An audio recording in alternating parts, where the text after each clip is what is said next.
Namaskar. Welcome to Ahara Arogya Adhyatma, the light of Samskara. Today we will talk about the water. Water as a Ahara, that is the food, water for the health, water for Adhyatma. All the three aspects we will discuss about the water in stages. In the first stage, the first episode, we'll talk as the Ahara. Ahara is the food. How can the water be food?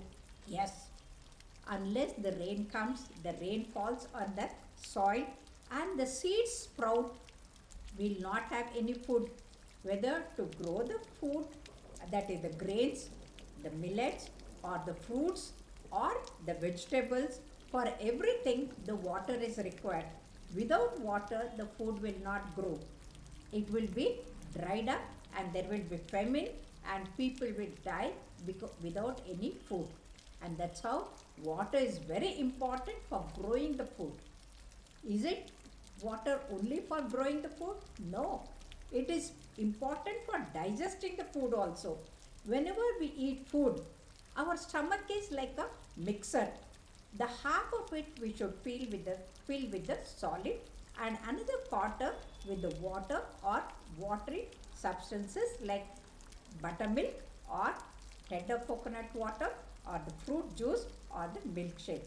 And all these things, they make it easy to churn inside the stomach. So when the churning is better, the digestion is better. And for absorption of this digested material, food, the water content is very important. And once it is assimilated and taken into the blood and for circulating inside the blood vessels, again water is important. And hence our body is made up of 70% of water. And that's how we know once the water content is good, our heart pumping is also better.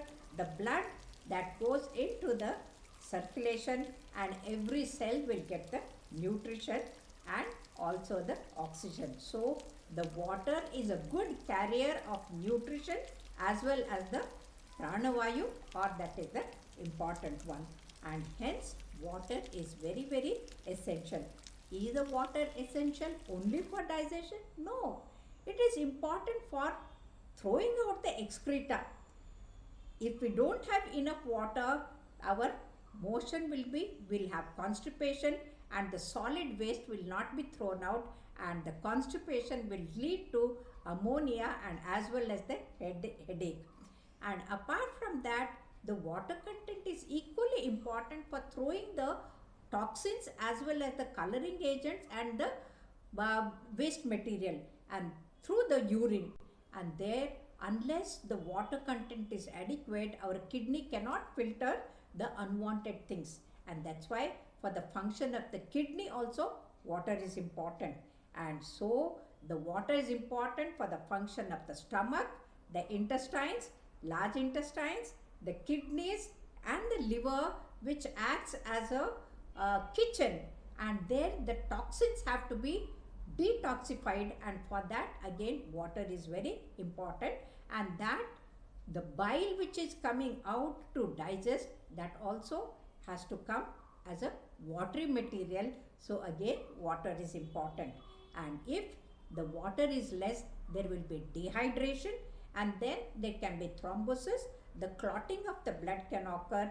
We can have stroke, we can have heat stroke, we can have heart attack, can have so many things. And more than that, the water has got a cooling effect. And once the summer is there, so much of sweating, I can't tolerate, we say. But sweating is a cooler, like an air cooler. It acts as cooling effect. So when we sweat, the sweat glands are producing more sweat, then that gets evaporated. To evaporate, it takes away the heat from our body, so our body becomes very cool.